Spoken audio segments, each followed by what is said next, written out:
Assalamualaikum warahmatullahi wabarakatuh. Shalom, salam sejahtera bagi kita semua. Om Swastiastu, Namo Buddhaya, salam kebajikan, Rahayu. Perkenalkan, saya Sindikawati Yeni Sucipto, dosen tetap pada program studi Diploma 3 Kebidanan Stikes Bethesda Yakum Kampus Semarang. Selain mengajar pada program studi Diploma 3 Kebidanan, saya juga mengajar pada program studi Sarjana Administrasi Rumah Sakit Stikes Bethesda Yakum Kampus Semarang. Saat ini saya sedang mengusulkan sertifikasi dosen gelombang 1 tahun 2026 dan video ini saya buat sebagai bagian dari pernyataan diri dosen dalam unjuk kerja Tridharma Perguruan Tinggi, khususnya Dharma Pengajaran.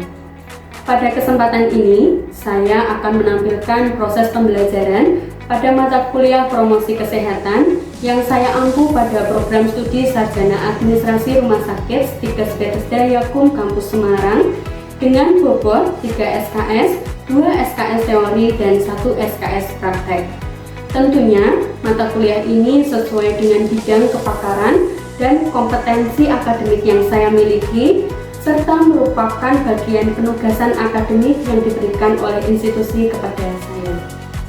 Adapun salah satu profil dari lulusan Sarjana Administrasi Rumah Sakit adalah sebagai komunikator dan edukator, yang mana nantinya lulusan dari Prodi Sarjana Administrasi Rumah Sakit akan berkontribusi besar dalam perencanaan dan pelaksanaan program promosi kesehatan rumah sakit, baik internal maupun eksternal. Topik pembelajaran yang saya ambil pada pertemuan pembelajaran ini adalah mempraktekkan perencanaan metode dan media promosi kesehatan dalam konteks pelayanan rumah sakit. Pembelajaran ini mengacu pada capaian pembelajaran mata kuliah atau CPMK yang sudah ditetapkan, yaitu mengimplementasikan perencanaan metode dan media promosi kesehatan dalam konteks pelayanan rumah sakit. Melalui pembelajaran ini, mahasiswa diharapkan mampu menganalisa kebutuhan promosi kesehatan di lingkungan rumah sakit, memilih metode dan media yang sesuai dengan karakteristik sasaran, serta menyusun rencana promosi kesehatan yang efektif, aplikatif, serta selaras dengan tujuan peningkatan mutu pelayanan di rumah sakit. Dalam mencapai capaian pembelajaran tersebut, saya menggunakan pembelajaran Student Center Learning dengan menetapkan metode Problem Based Learning atau PBL yang dipadukan dengan metode role play. Mahasiswa akan diberikan suatu permasalahan yang sering dijumpai dalam pelayanan rumah sakit untuk dianalisis secara berkelompok. Selanjutnya, setiap kelompok akan berdiskusi untuk merancang metode dan media promosi kesehatan yang sesuai, kemudian akan mensimulasikan melalui kegiatan role play sebagai bentuk implementasi komunikasi promosi kesehatan kepada sasaran yang telah ditentukan. Selama proses pembelajaran, saya berperan sebagai fasilitator yang membimbing diskusi, memberikan umpan balik, memotivasi mahasiswa untuk berpikir kritis dan kolaboratif, serta mengarahkan refleksi terhadap hasil pembelajaran. Selain itu, saya juga memberikan penguatan positif dan membuat energizer di tengah proses pembelajaran. Penilaian dilakukan melalui observasi partisipasi mahasiswa yang dilakukan melalui penilaian melalui lembar observasi yang diberikan kepada mahasiswa, kemampuan menganalisis masalah, kualitas perencanaan, metode dan media promosi kesehatan, keterampilan komunikasi selama kegiatan role play, serta hasil presentasi kelompok sesuai dengan rubrik penilaian yang telah disusun. Dengan pembelajaran ini, diharapkan mahasiswa tidak hanya memahami konsep promosi kesehatan, tetapi juga memiliki kemampuan menerapkan perencanaan metode dan media promosi kesehatan secara profesional dalam konteks pelayanan rumah sakit. Berikut adalah proses pembelajaran yang telah saya laksanakan pada mata kuliah promosi kesehatan. Terima kasih. Wassalamualaikum warahmatullahi wabarakatuh. Salam, Om Santi Santi Om, Namo Buddhaya, salam kebajikan, Rahayu. Selamat pagi teman-teman.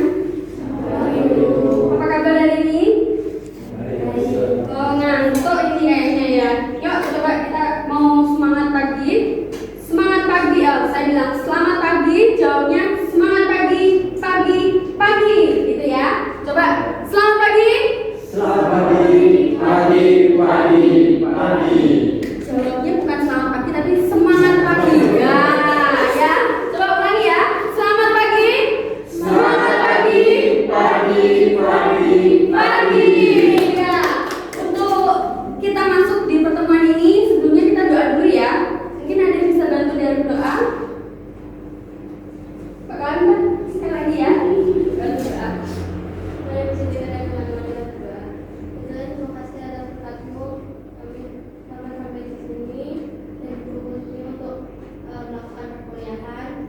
Semoga perkuliahan yang diberikan oleh Jennifer dan kami hari ini tidak dan dapat bermanfaat untuk kedepannya saat kami bekerja.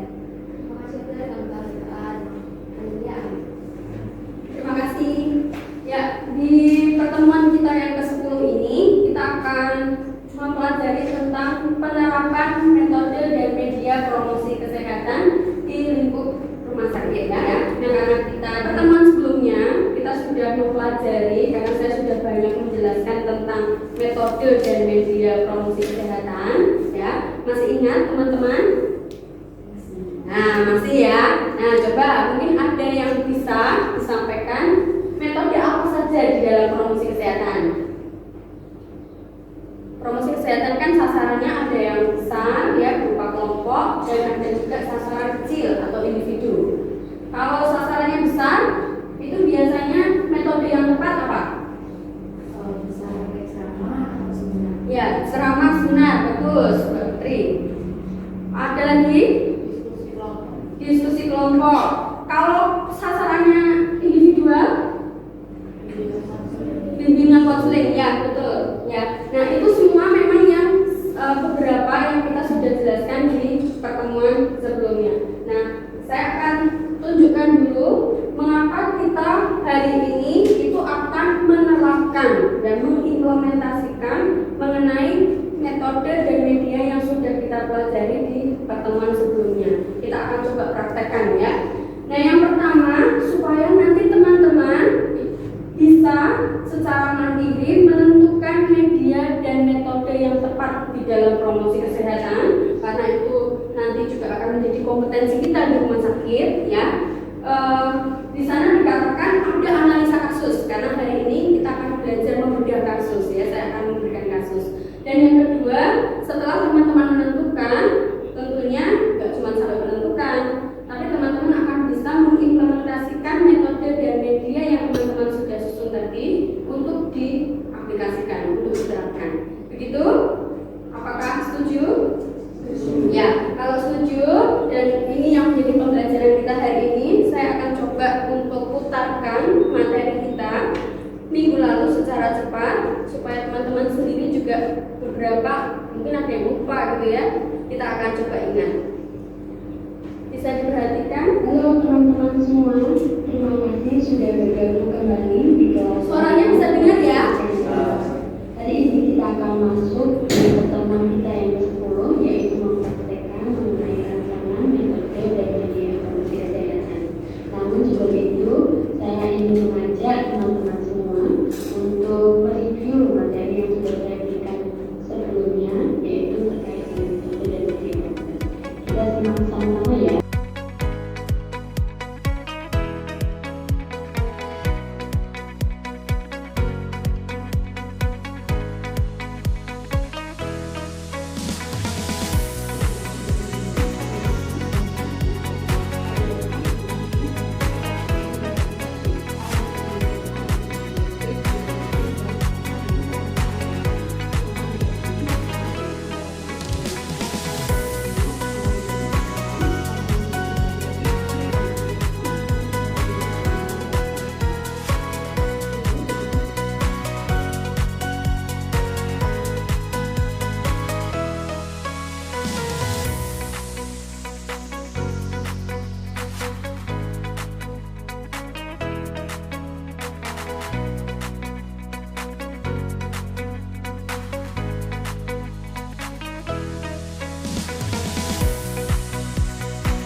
kita pertemuan yang lalu ya, dan tadi teman-teman udah banyak yang mengingat juga gitu ya, bahwa kita kuncinya apa teman-teman tadi di akhir slide? Sinkronisasi antara tujuan dari promosi kesehatan, terus apa? Metode yang dipilih dan medianya yang akan mendukung metode tersebut ya. Contohnya, kita ingin melakukan promosi kesehatan, sasarannya anak-anak ya. Kemudian kita salah, asal pilih metode ya. Metodenya kita pakai ceramah ya. Ya pasti anak-anak aja kita kasih tahu ya udah pada lari ya. Apalagi kita pakai ceramah ya. Cuci tangan 1 ya. Kasih sabun, kasih air ya, gosok-gosok, oh udah pada lari sana sini, ribut sana sini, nanti edukasinya, promosi kesehatannya juga nggak akan jalan. Maka tadi dikatakan di sana ya, tidak ada yang sempurna. Apakah metode digital lebih baik? Belum tentu ya. Apakah metode yang sederhana itu lebih baik? Itu juga belum tentu. Apakah yang massal yang baik? Apakah yang individual yang baik? Itu juga belum tentu. Jadi yang kuncinya adalah kita bisa tahu dulu tujuan dari promosnya seperti apa ya, sasarannya siapa aja, karena itu yang menentukan bahwa metode dan media yang kita pilih itu tepat untuk mencapai promosi kesehatan tersebut atau tidak. Begitu ya. Nah, untuk memahami ini lebih dalam, saya akan membagi kasus, kita akan berdiskusi secara berkelompok ya. Teman-teman, kita akan membagi menjadi 2. Coba mungkin bisa berhitung dulu dari Mas Bayu ke sini ya. 1, 2, 1, 2, 1, 2 gitu. Ya. 1, 2, 1. Ya, yang kelompok 1 di sini melingkar, kelompok 2 di sini melingkar. Ya. Berubah dulu, yuk kita stop.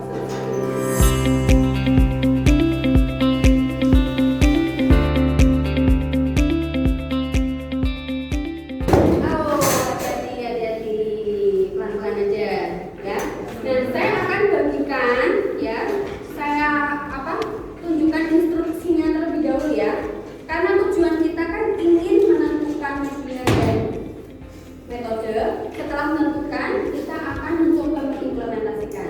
Nah, saya mempunyai 2 kasus yang berbeda, ya. Yang mana salah satunya adalah kelompok sasaran kelompok, ya, sasarannya kelompok. Yang satunya sasaran individu. Nanti kita cek mana yang sama aja, ya, dua-duanya. Nah, nanti masing-masing kasus itu adalah yang terjadi di rumah sakit, ya, layanan rumah sakit yang bisa kita ketahui, ya. Nah, nanti pertanyaannya begini.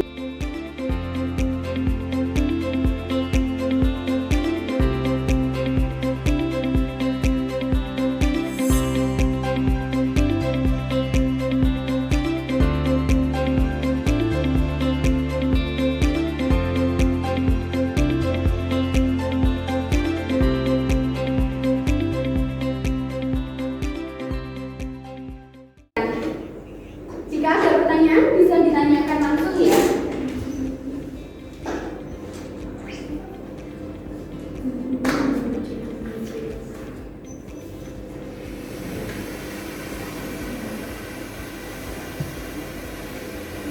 Kalau punya laptop boleh dibuka laptopnya juga nggak apa-apa.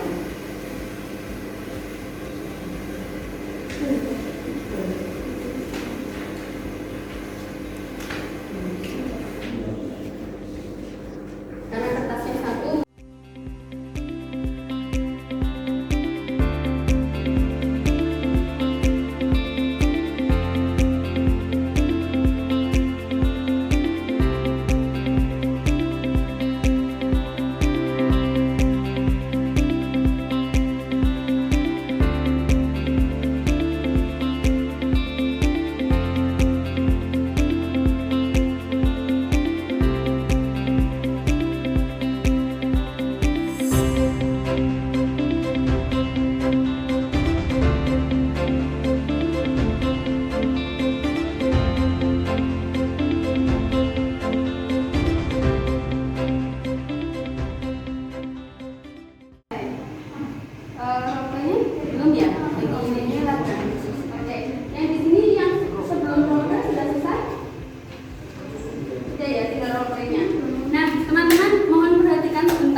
silakan. Sekarang masih ada waktu kurang lebih 3 menit untuk mempersiapkan role play.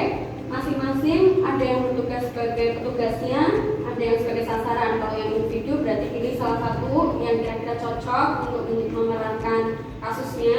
Kalau yang kelompok berarti satu tim menjadi kelompok sasaran, ya. Nah, nanti saat sudah selesai persiapannya, kita akan coba tampilkan satu-satu. Kalau kelompok satunya nanti maju, kelompok yang lain memberikan observasi, ya. Sedangkan kalau kelompok satunya maju, kelompok yang sudah maju akan memberikan observasi dan seterusnya. Itu, ya. Sekarang silakan untuk masing-masing bisa mempersiapkan ya, membagi peran.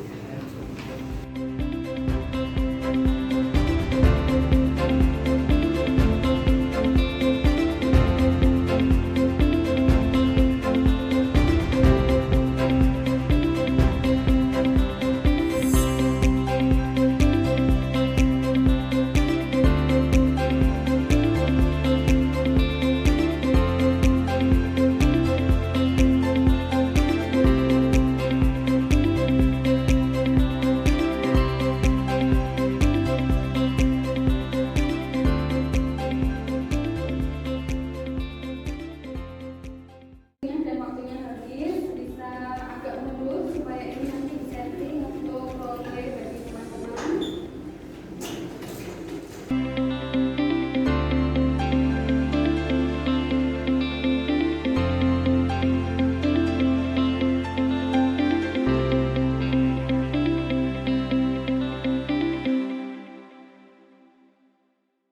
Role play, teman satunya kan mengamatinya pakai gambar observasi ini. Salah satu aja yang kira-kira mau dicentang yang mana sesuai dengan observasi dari kelompok. Jadi berempat ini mengobservasi teman yang tampil seperti apa, ya.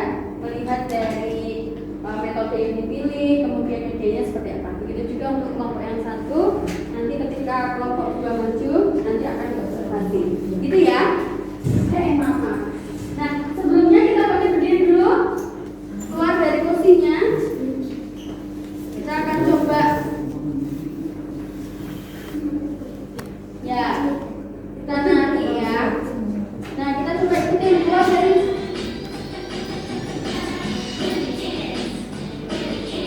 Kita ikutin ya. Semua bisa diregangin tangan ya.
sebelum teman-teman kelompok 1 memberikan observasi, ada yang tahu nggak tadi kasusnya apa? Nah, silakan. Ada yang tahu tadi apa yang diperagakan?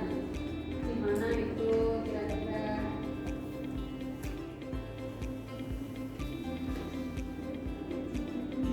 Ya, tapi prosesnya apa yang kalian tahu?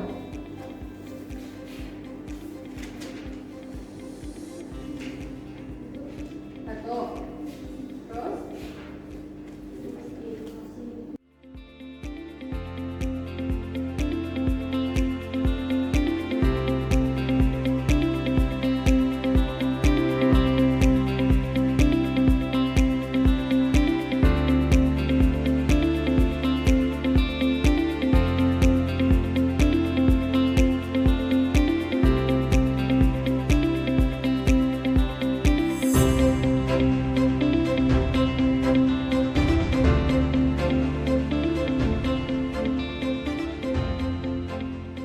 Cuma dia cuma praktekin cuci tangan aja. Harusnya media itu dijelaskan juga gimana caranya. Menggunakan media yang memang ada di tempat itu ya, karena kan memang nggak semua rumah sakit itu dekat dengan fasilitas cuci tangan ya. Bisa jadi yang ada itu adalah hand sanitizer.